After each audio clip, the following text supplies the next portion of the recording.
میں اگلی صورت ہم ابھی پڑھیں گے، سورۃ الانفطار، بسم اللہ الرحمن الرحیم۔ اس میں بھی وہی مضامین ہیں، اس لیے اس میں زیادہ ڈیٹیل نہیں ہوگی، بس ایک دو چیزیں آئیں گی۔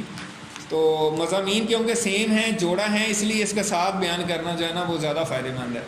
اذا السماء انفطرت، قیامت کا دن ایسا ہوگا، جیسے میں نے بتایا نا کہ یہ دونوں بلکہ تینوں صورتیں، وہ آگے آئے گی بعد میں، لیکن یہ دونوں صورتیں قیامت کا منظر پیش کر رہی ہیں۔ اذا السماء انفطرت، جب آسمان پھٹ جائے گا، واذا الکواکب انتثرت، اور جب تارے بکھر جائیں گے، جھڑ جائیں گے۔ نثر کہتے ہیں بکھری ہوئی چیز، جیسے ہم کہتے ہیں نثر اور نظم۔ تو نظم ہوتا ہے ایک منظم کلام جس میں قافیہ ردیف ہوتا ہے، غزل ہوتی ہے، جیسے غزلیں ہیں تو اس میں قافیہ ایک ردیف ایک نظم کے ساتھ جو ہے نا کلام چل رہا ہوتا ہے۔ اور جو نثر ہے وہ آپ ایسے ہی لکھتے جاتے ہیں، اس میں کوئی نظم نہیں ہے، بس آپ تسلسل سے لکھ رہے ہیں، اس کی کوئی ترتیب کوئی نظم نہیں ہوتا۔ تو اس لیے یہ انتصار کا مطلب ہوتا ہے بکھیر دینا، تو اس سے ہے کہ ستارے جب بکھر جائیں، اور اس کی مثال یوں دی جاتی ہے جیسے تسبیح کے دانے ہیں، تسبیح توڑ دی جائے تو ایسے گریں گے نا اور بکھریں گے نا، تو اس طریقے سے ستارے ٹوٹ کے بکھر جائیں گے۔ وَإِذَا الْبِحَارُ فُجِّرَتْ، اور جب سمندر پھاڑ دیے جائیں گے، جیسے پیچھے آیا تھا کہ ان کو جوش دے دیا جائے گا اور وہ اڑ جائیں گے، اتنے گرم ہو جائیں گے، تو یہاں پہ بتایا کہ پھاڑ دیے جائیں گے یا بہا دیے جائیں گے، یعنی بوائل ہو کے ان کا واٹر جتنا ہے ویپوریٹ ہو جائے گا۔ وَإِذَا الْقُبُورُ بُعْثِرَتْ، اور جب قبریں اکھیڑ دی جائیں گی، یعنی پچھلی صورت میں بھی ہم نے پڑھا ہے کہ قیامت کے دن جو ہے نا جانوں کو روحیں ڈالی جائیں گی جسموں میں، تو یہاں پہ بھی وہی بات ہے، وہی مضمون ہے کہ جب قبریں جو ہے نا کھیڑ دی جائیں گی اور انسان اس میں سے اٹھیں گی، جب ان کی روحیں اس میں واپس آئیں گی۔ عَلِمَتْ نَفْسٌ مَا قَدَّمَتْ وَأَخَّرَتْ،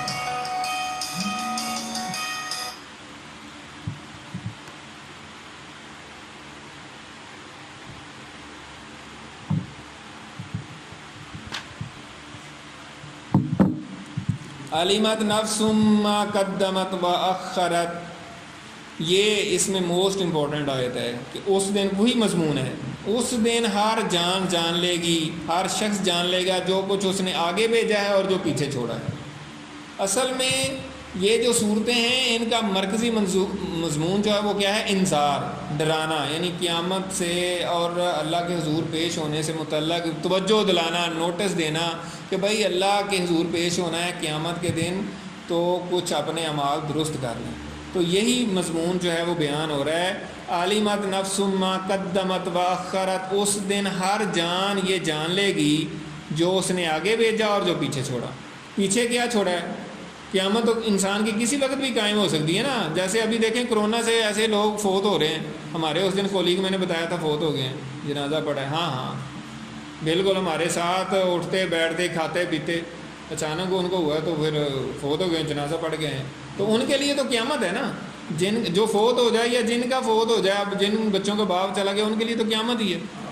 تو ہم یہ سمجھتے رہتے ہیں کہ نہیں جی یہ فلاں فوت ہوا، فلاں میں نے کون سا ابھی فوت ہونا ہے، مطلب میں اپنی بات کرتا ہوں، ہم سب یہی سوچتے ہیں نا۔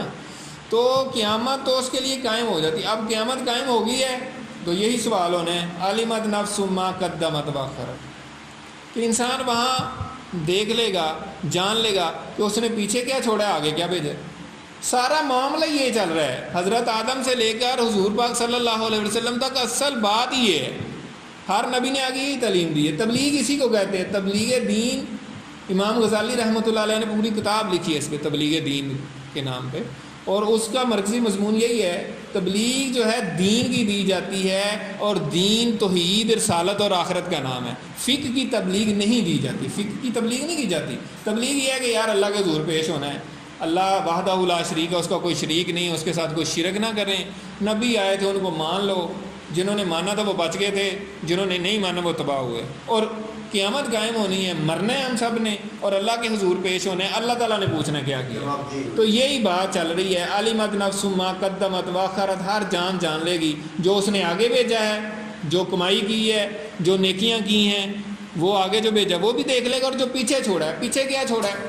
کوئی بھی اگر اچھا آپ کام شروع کریں، آپ کوئی مدرسہ قائم کر رہے ہیں، کوئی اسکول بنائیں، کوئی پانی کا کوئی کنواں بنا لیں، کوئی بھی جو اچھا کام آپ چھوڑ جائیں گے، نبی اکرم صلی اللہ علیہ وسلم کی حدیث ہے، صحیح حدیث ہے مسلم شریف کی، کوئی بھی شخص، جو کوئی بندہ اسلام میں اچھا طریقہ جاری کرے گا تو جو اس پہ عمل کرے گا اس کا ثواب بھی اس کو ملتا رہے گا، اور اس کے ثواب میں کمی نہیں کی جائے گی جو عمل کرنے والا ہے، ٹھیک ہے؟ جتنا عرصہ تک لوگ کام کرتے رہیں وہ، خواہ قیامت تک اصل وہ کام کرتے رہیں تو اس کے اکاؤنٹ میں جمع ہوتے جائے گا۔ اور اسی طرح اگر کوئی برا طریقہ ایجاد کرتا ہے تو اس کا گناہ اس کے اوپر بھی ہوگا، اور جو اس پہ عمل کرے گا اس کا بھی ہوگا۔ لیکن یہاں پہ اچھا طریقہ ایجاد کرنے کا مطلب یہ نہیں ہے کہ کوئی بدعت، یعنی وہ جو قرآن و حدیث کی ڈومین میں چیزیں آتی ہیں جو صحابہ کرام اور اس میں وہ چیز، ایسا کوئی کام دین میں کرنا جو اللہ اور اللہ کے رسول نے نہیں بتایا، صحابہ نے نہیں کیا، نئی کوئی چیز دین سمجھ کے کرنا، وہ بدعت کی ڈیفینیشن میں آ جاتی ہے، اور پھر اس پہ اصرار بھی کرنا۔ لیکن کوئی اچھا طریقہ، یعنی کہ جیسے امام بخاری کی مثال دی جاتی ہے کہ انہوں نے حدیثیں پہلے جمع نہیں تھی، انہوں نے جمع کر لی، اچھا طریقہ ہے، ٹھیک ہے۔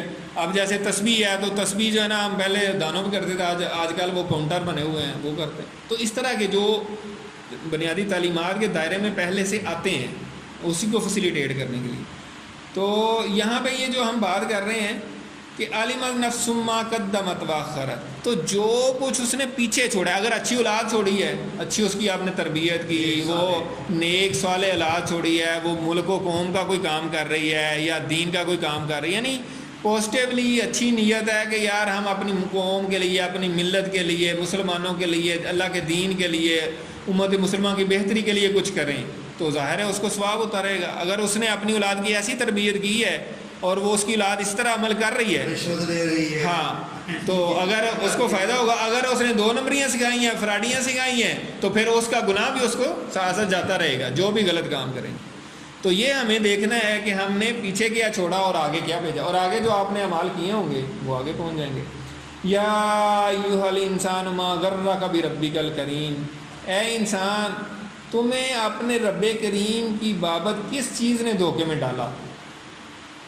یعنی ایک تو یہ ہے کہ تم اعمال ٹھیک نہیں کرتے رہے، تم نے اللہ کے بارے میں کیا سمجھا تھا، اور دوسرا اس کا مفہوم یہ ہے کہ تم نے اللہ کو کریم جان کے تو یہ کہتے رہے کہ یار اللہ بخشنے، اللہ غفور الرحیم ہے، جو مرضی کرو۔ تو یہ جو رویہ ہے یہ بہت ہی غلط ہے۔ اور اس پہ میں ڈاکٹر اسرار صاحب کا سن رہا تھا الگ سے، تو انہوں نے شعر سنایا کسی کا نا کہ اسیاں سے کبھی ہم نے کنارہ نہ کیا، دل آرزوردہ مگر تم نے ہمارا نہ کیا، ہم نے تو جہنم کی بہت کی تدبیر لیکن تیری رحمت نے گوارا نہ کیا۔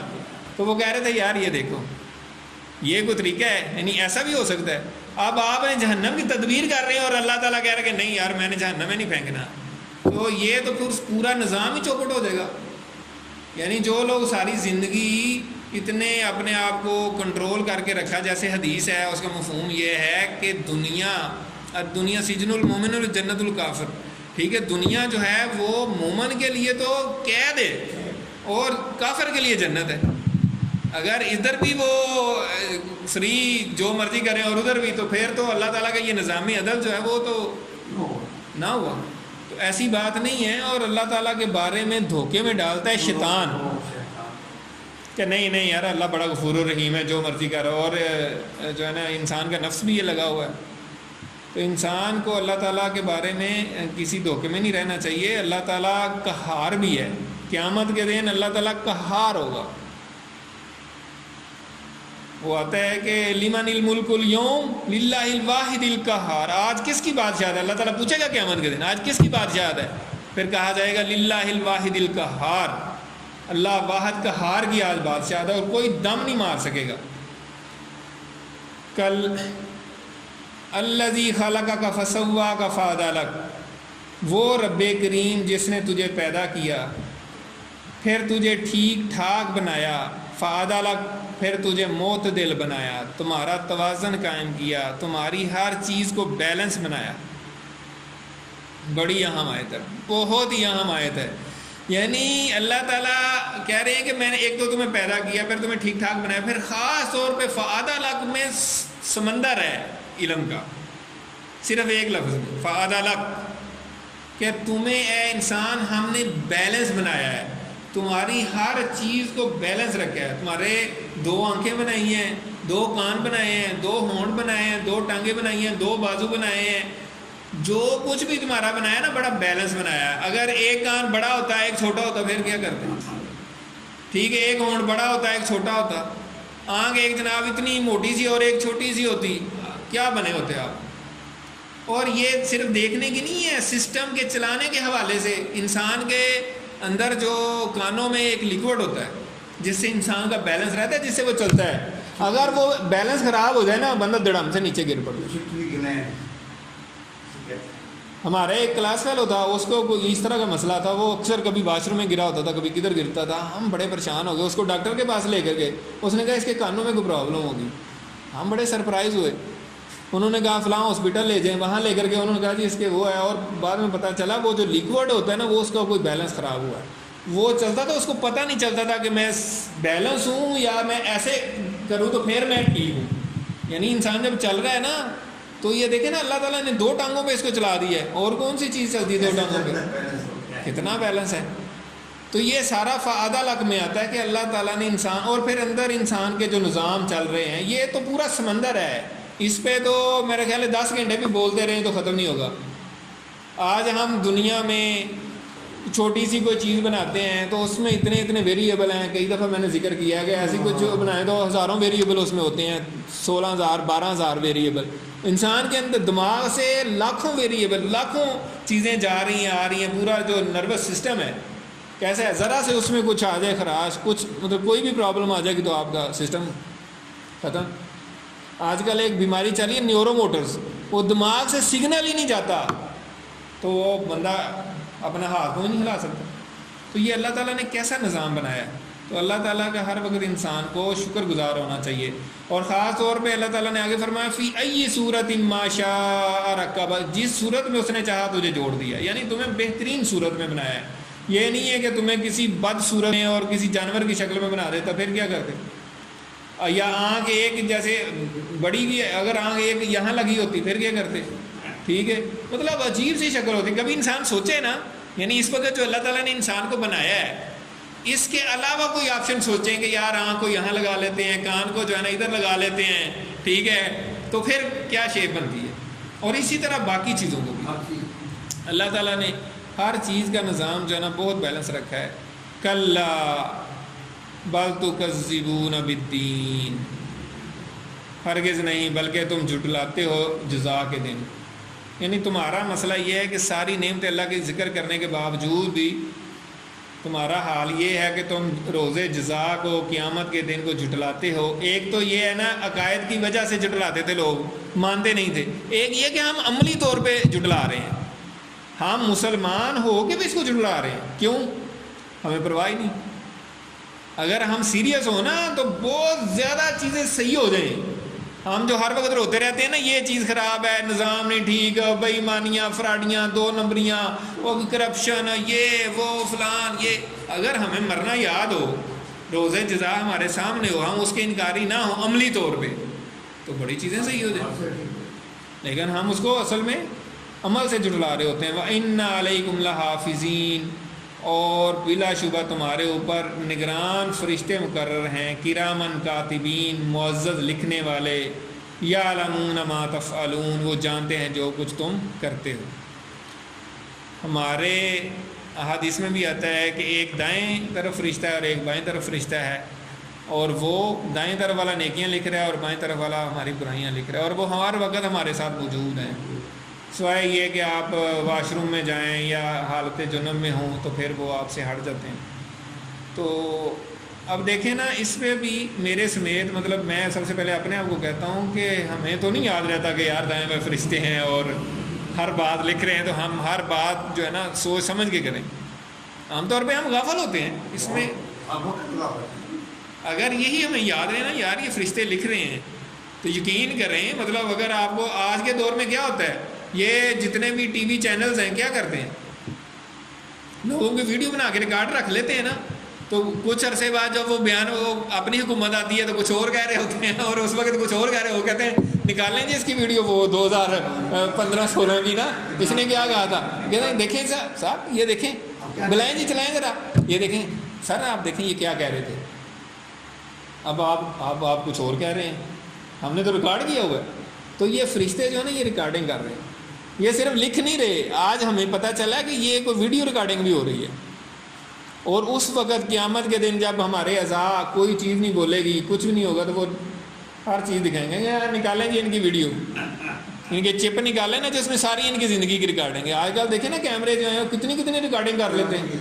تو وہ سارا کچھ انسان کا سامنے آ جائے گا اور انسان پھر ہکا بکا رہ جائے گا کہ یار یہ کیا ہے.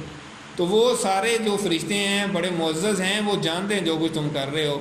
اس کا نتیجہ کیا ہوگا؟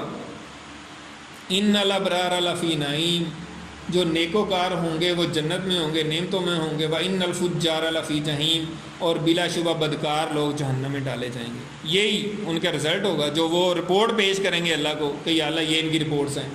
اللہ تعالیٰ تو ویسے ہی جانتے ہیں، لیکن اللہ تعالیٰ نے کیا کہتے ہیں حجت تمام کرنے کے لیے نا، انسان یہ نہ کہے کہ یا اللہ نہیں میں تو ویسے تھا. اللہ تعالیٰ کہنا یار یہ ویڈیو نکال کے اس کو دکھا دو ذرا. اس وقت پھر بندہ چپ ہو جائے گا. یصلونہا یوم الدین، قیامت کے روز وہ اس میں داخل کیے جائیں گے، یعنی جہنمیوں کو جہنم میں داخل کیا جائے گا. وما ہم عنہا بغائبین، اور نہ وہ اس سے غائب ہو سکیں گے. یعنی ایک تو یہ کہ جب جہنم میں ان کو پھینکنا ہوگا تو اس سے وہ بھاگ نہیں سکیں گے، غائب نہیں ہو سکیں گے. اور دوسری بات یہ کہ جب جہنم میں پھینک دیا جائے گا تو اس سے وہ بھاگ نہیں سکیں گے. وما ادراک ما یوم الدین، اور تمہیں کیا خبر ہے سننے والے، اے پڑھنے والے، اے مخاطب، کہ یوم الدین یعنی روز جزا کیا ہے. ثم ما ادراک ما یوم الدین، پھر تمہیں کیا خبر کہ وہ روز جزا کیا ہے. یوم لا تملک نفس لنفس شیئا، اس دن کوئی بھی شخص کسی کے لیے کوئی اختیار نہیں رکھتا ہوگا. والامر یومئذ للہ، اور حکم اس دن صرف اللہ کا چلے گا. یہ اتنی اہم آیت ہے، اتنی اہم آیت ہے. ہمیں تو اور طرح کی باتیں بتائی جاتی ہیں نا. حضور پاک صلی اللہ علیہ وسلم نے اس آیت کے متعلق اپنی بیٹی فاطمہ رضی اللہ تعالیٰ عنہا سے کہا کہ اے فاطمہ دنیا میں مجھ سے جو لینا لے لو، لیکن اپنے اعمال ٹھیک رکھنا. قیامت کے دن میں اللہ کے مقابلے میں تمہارے کسی کام نہیں ہوگا، میرا کوئی اختیار نہیں ہوگا. اور یہ صحیح بخاری اور صحیح مسلم کی حدیث ہے. اور ساتھ ہی اپنی پھوپھی صفیہ سے بھی کہا، اور پھر اپنے قبیلے بنو ہاشم سے کہا کہ یہاں پہ مجھ سے آپ نے جو لینا ہے لے لیں، قیامت کے دن میں کوئی اختیار نہیں رکھتا ہوں گا. اس آیت کے متعلق یعنی اس دن اللہ تعالیٰ کا اختیار ہے. اور دنیا میں تو اللہ تعالیٰ نے اختیار دیے ہیں. کوئی بادشاہ ہے، کوئی وزیر ہے، کوئی وزیر اعظم ہے، کوئی مطلب بڑا ہے، باس ہے، وہ اپنے ماتحتوں کو آرڈر دے سکتا ہے، ٹھیک ہے نا. لیکن قیامت کے دن ایبسولیوٹلی کوئی بھی چیز حرکت نہیں کرے گی اللہ کے، کسی کا کوئی حکم نہیں چلے گا. دنیا میں اللہ تعالیٰ نے دیا ہوا ہے. تو اس وجہ سے یہاں فرمایا والامر یومئذ للہ، اور حکم اس دن صرف اللہ ہی کا ہوگا، اللہ کے سوا کسی کا حکم نہیں چلے گا. اور جس طرح اللہ تعالیٰ چاہیں گے ویسا ہی ہوگا. تو اللہ تعالیٰ سے دعا ہے کہ اللہ تعالیٰ ہمیں آخرت کی فکر عطا فرمائے اور اپنی اولادوں کی بھی فکر کرنے کی توفیق عطا فرمائے. ان کے فیوچر کی ہمیں فکر ہونی چاہیے، جو اصل فیوچر ہے.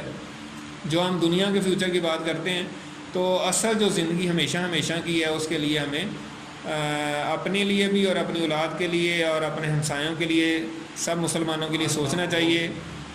جیسے کہ حدیث ہے کہ الدین النصیحہ، دین خیر خواہی کرنا ہے. تو خیر خواہی ہم دنیا میں تو بڑی کرتے ہیں، لیکن اگر کسی کی آخرت خراب ہو رہی ہے اور اس کے بارے میں ہم فکر مند ہی نہیں ہے تو یہ پھر خیر خواہی نہیں ہے. تو اللہ تعالیٰ سے دعا ہے اللہ تعالیٰ عمل کرنے کی توفیق عطا فرمائے. وآخر دعوانا ان الحمد للہ رب العالمین. سبحانک اللہم وبحمدک نشہد ان لا الہ الا انت نستغفرک ونتوب الیک. جزاکم اللہ خیر. بہت شکریہ.